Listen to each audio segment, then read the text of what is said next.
जय श्री गौ माता की जय। देखिए महाराज जी गौ माता की भी बड़े भक्त हैं और परम सेवक हैं। महाराज जी ने अपने आश्रम पर गौ माता या गौशाला बना रखी है और यहाँ पर दादाजी गौ माता की बड़ी सेवा करते हैं और बड़ा स्नेह है महाराज जी को गौ माता से और अपने हाथ से स्वयं सेवा करते हैं महाराज जी। और यहाँ पर ये देखिए ये जो गौ माता हैं इनका स्वरूप देखिए आप, कितना विराट स्वरूप है और कितनी सुंदर गौ माता है। और यहाँ पर ये देखिए गौ माता के लिए नीचे बिस्तर लगा हुआ है, बिछौना बना हुआ है और पंखे लगे हुए हैं। और ये देखिए गौ माता के लिए पंखे लगे हैं और महाराज जी बहुत बड़े सेवक हैं गौ माता के। और क्योंकि गौ माता में 33 करोड़ देवी देवताओं का वास है, ऐसा संत महात्माओं से सुना है।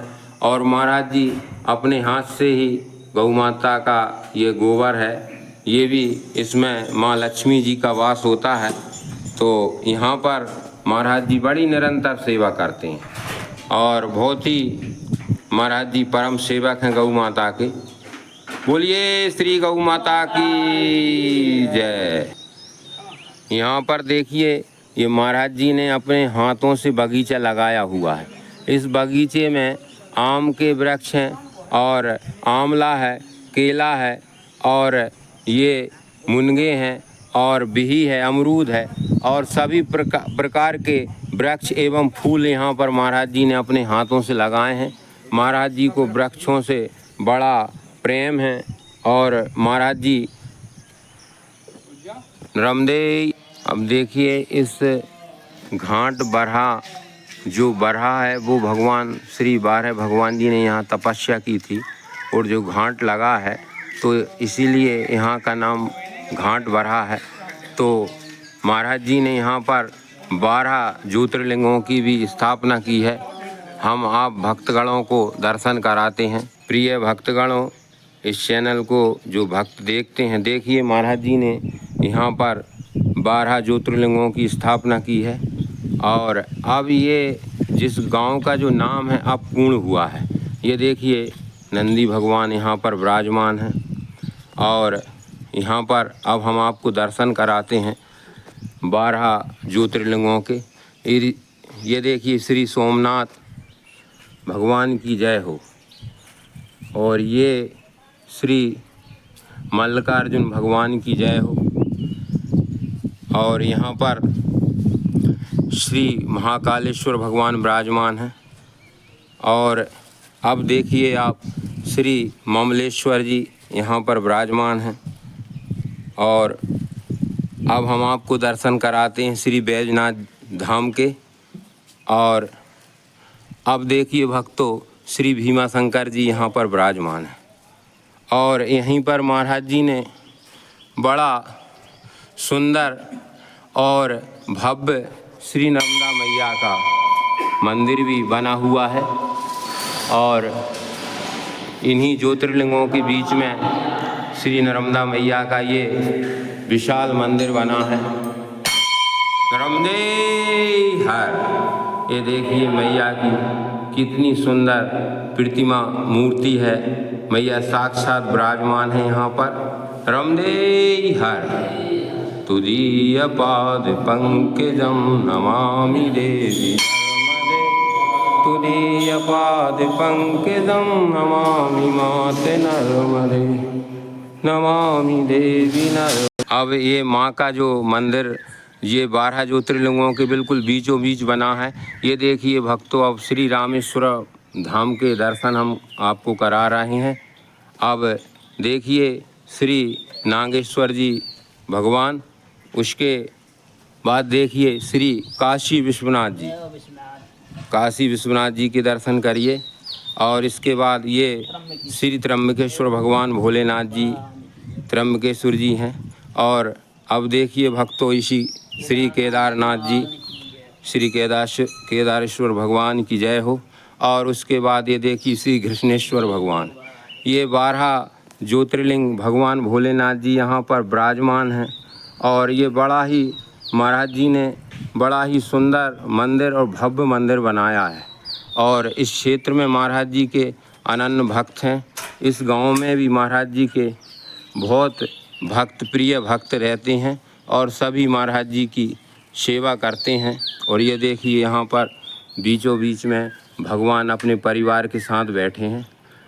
जय भोलेनाथ, जय भोलेनाथ, जय जय भोलेनाथ, बम भोलेनाथ, बम बम भोलेनाथ, जय भोलेनाथ, जय जय भोलेनाथ, बम भोलेनाथ, बम बम भोलेनाथ, जय भोलेनाथ, जय जय भोलेनाथ, बम बम बम बम बम भोलेनाथ, जय भोलेनाथ, जय जय भोलेनाथ, बम बम बम बम बम भोलेनाथ, जय भोलेनाथ, जय जय भोलेनाथ। यहाँ पर ये देखिए अभी और भक्त आ गए हैं और ये सुबह का समय है। वैसे इस घाट पर बाहर से बहुत दूर दूर से भक्त पधारते हैं महाराज जी के दर्शनों को। गाय लाल दूध दे रही है, रमदे हर। ये एक भैया आए हैं तो अपनी कुछ समस्या लेकर आए हैं। तो भैया आप कहाँ से हैं? मैं यहीं से हूँ। अच्छा, आपका शुभ नाम क्या है? ओम प्रकाश साहू। अच्छा, तो आप महाराज जी के दर्शन करने के लिए आए हैं? प्रतिदिन आते हैं। अच्छा अच्छा, तो अभी कुछ कह रहे थे आप? हाँ, कुछ वो एक गाय जनी है, उसमें लाल दूध निकल रहा है एक थन में से। अच्छा अच्छा तो महाराज जी के पास आया था। अच्छा, तो महाराज जी मतलब ये सब कुछ यहाँ पर महाराज जी मतलब सभी समस्याओं का निराकरण करते हैं? ऐसे ही। अच्छा अच्छा ये कई बार में सही हुए। अच्छा अच्छा, तो दादा जी ये कैसा चमत्कार है? आपके पास जो भी आता है वो सब मतलब अपनी सारी दुख तकलीफ किसी भी प्रकार की हो, नर्मदा की कृपा सब ठीक हो जाते हैं। जी जी। और गाय दूध दे रही है लाल, जी जी तो एक गिलास दूध यहीं रख जाएंगे, गाय का दूध ठीक हो जाएगा। जी महाराज जी, बड़ी कृपा है आपकी महाराज जी। देखिए पर साल भी जनी थी वो, तो फिर दूध निकला था लाल। अच्छा एक अच्छा, गिलास दूध लाए तो ठीक हो गई। जी जी फिर जनी है, फिर लाल दूध होगा, एक गिलास दूध रख जाओ ठीक हो जाएगी। जी जी। देखिए भक्तों, ये महाराज जी का कितना विनम्र स्वभाव है और महाराज जी कितनी मृदुल भाषा है। और महाराज जी यहाँ पर भक्तों की निरंतर समस्याओं को दूर करते हैं और कितने आदर और प्रेम से कि भैया एक गिलास दूध यहाँ पर रखेंगे, उसमें गाय ठीक हो जाएगी। ये चमत्कार से कम नहीं है, ये महाराज जी की साधना का प्रभाव है। माँ नर्मदा मैया के ये उत्तर तट है और महाराज जी माँ नर्मदा मैया के अनन्य सेवक हैं। इसलिए ये सब छोटी छोटी समस्याएं जो देखने में महाराज जी को लगती हैं, ये गृहस्थ जीवन में जितने भी भक्त रहते हैं उनके लिए महाराज जी ये बहुत बड़ी समस्या है। लेकिन आपके आशीर्वाद से ये समस्याओं का निदान हो जाता है। नर्मदे हर, नर्मदे हर।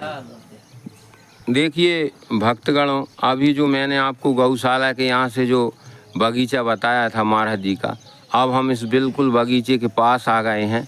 और यहाँ पर देखिए महाराज जी ने ये रुद्राक्ष का जो वृक्ष है वो भी लगाया है और ये बहुत बड़ी बात है। और यहाँ पर रामफल भी लगा हुआ है और महाराज जी बहुत बड़े सेवक हैं वृक्षों के और बड़ा प्रेम है महाराज जी को। फल तो नहीं चाहे। ये महाराज जी ये रुद्राक्ष है। अच्छा, ये रुद्राक्ष का देखिए भक्तों, ये ऐसा वृक्ष होता है रुद्राक्ष का। और रुद्राक्ष फूल रहा है। जी जी ये गुच्छे गुच्छे लग रहा है देखो। जी जी। तो महाराज जी कुछ इस रुद्राक्ष के बारे में बताइए ना भक्तों को। वैसे तो लोग पहनते हैं, रुद्राक्ष को धारण करते हैं। यहाँ रुद्राक्ष एरिया में कहीं है ही नहीं है। जी जी जी तो गोस्वामी जी है उज्जैन वाले, जी जी उनने भेजे थे पेड़, 2 पेड़ बच गए और नर्मदा जी की बाढ़ आई तो उसमें गल गए। जी जी 2 पेड़ बच गए, तो भगवान की कृपा लगेंगे फल इसमें। जी जी जी सेवा करी इसकी, बहुत बड़ा हो गया, 15 फुट हो गया ऊंचा। जी हाँ, देखिए ये बिल्कुल विराट स्वरूप हो गया है रुद्राक्ष का। जय भोलेनाथ। और इसमें भगवान भोलेनाथ जी साक्षात विराजमान रहते हैं रुद्राक्ष में और इसीलिए लोग रुद्राक्ष को धारण करते हैं। और भगवान भोलेनाथ जी की कृपा से जो भी व्यक्ति रुद्राक्ष अपने गले में या हाथ में पहनता है, उसकी कभी भी किसी प्रकार का कोई अनिष्ट नहीं होता, किसी प्रकार की कोई दुर्घटना नहीं होती। ये रुद्राक्ष का साक्षात प्रमाण है। और ये देखिए ऐसा ही वृक्ष महाराज जी ने अपने आश्रम पर लगाया है और यहाँ पर अमरूद एवं लग रहे हैं, देखो कितने जी अच्छे जी लग रहे हैं। ये देखिए यहाँ पर ये पत्तों के बीच में ये फल लगे हुए हैं, गुच्छे की तरह लगे हैं रुद्राक्ष के फल। ये देखिए देखो भक्तगण भगवान की कृपा है। बड़े सुंदर फल लगे हुए हैं और बहुत सुंदर वृक्ष है। हाँ लग रहे हैं। यहाँ पर नर्मदे हर देखिए यहाँ पर ये कितना मनमोहक घाट है। यहाँ पर मैया के दर्शन जहाँ भी खड़े हो वहाँ से मैया के दर्शन होते हैं। आप बैठ जाओ तो भी दर्शन होते हैं, लेट जाओ तो भी दर्शन होते हैं, खड़े हो जाओ तब भी दर्शन होते हैं। ये कोई चमत्कार से कोई कम नहीं है। और इसी सुंदरता को देखने के लिए यहाँ आसपास के क्षेत्र के भक्तगण अमावस पूर्णिमा या विशिष्ट पर्व पर यहाँ पर विशेष संख्या में पधारते हैं और यहाँ पर भंडारा कराते हैं एवं कन्या भोजन भी यहाँ पर हर अमावस पूर्णिमा चलता है।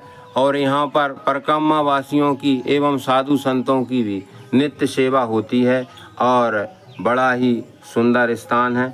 और ये देखिए यहीं से ये महाराज जी का ये बैठने का स्थान है और यहाँ से ये देखिए महाराज जी अभी ये झूले पर बैठे हैं और यहीं से मैया के दर्शन हो रहे हैं।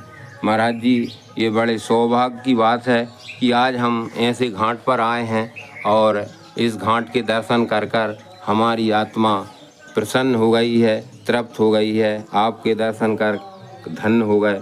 महाराज जी के पास ये यहाँ पर भक्तगण भी बैठे हैं जो यहीं से पधारे हैं। तो भैया आप यहाँ के बारे में कुछ बताइए, यहाँ की कुछ विशेषता बताइए इस घाट की।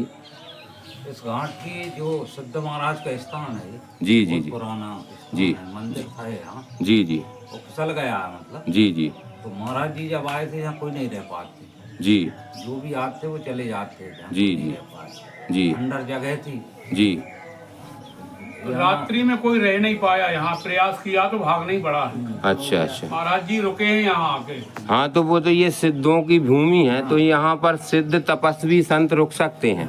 बाकी जिनके पास साधना या तपस्या नहीं है वो तो सिद्ध भूमि पर रहने के लिए मतलब साधना चाहिए, तपस्या चाहिए। और अब सभी लोग रह रहे हैं मतलब महाराज जी की कृपा से। हाँ तो महाराज जी ने यहाँ पर जो घोर तप किया है उसी का फल स्वरूप है कि ये स्थान पर अब ये तो महाराज जी को प्रेरणा हुई थी।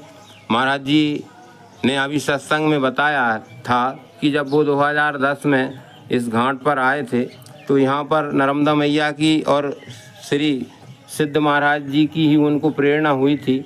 उस वजह से महाराज जी ने यहाँ पर ये रुकना और यहाँ पर घोर तपस्या की, जिससे कि यहाँ पर जो अभी भक्तों ने बताया था कि यहाँ पर कोई हरियाली नहीं होती थी, वो अब यहाँ पर देखिए कितने हरे भरे वृक्ष लगे हुए हैं। और अब यहाँ पर सब कुछ पहले की तरह है। जो प्राचीन काल में यहाँ पर जो मंदिर बना हुआ था सब आनंद में और सब चकाचक है। एक बात और बताएं भैया यहाँ की पुरानी। जी जी एक महाराज जी से पहले एक बाई आई थी यहाँ जी जी आश्रम के नीचे की तरफ, वो 2 रात रुकी थी। जी तो उनकी यहाँ से 2-4 लोगों ने सेवा की। जी जी वो बोल के गई थी, मतलब बोली थी उस समय कि यहाँ कोई सिद्ध पुरुष आगामी आने वाला है, उनका सहयोग करना। जी जी तो हम लोगों के दिमाग में वो चीज रही और 1 वर्ष बाद महाराज जी आ गए और तीसरी रात वो अलोप हो गई, आज तक नहीं दिखी कभी। जी जी तो ये तो फिर माँ नर्मदा मैया ही थी। अपन बिल्कुल एक मतलब यही समझें कि मैया ने आकर आपको ये प्रेरणा दी थी गांव तीसरी वालों रात को। फिर वो कहाँ चली गई आज तक कोई पता जी जी नहीं है।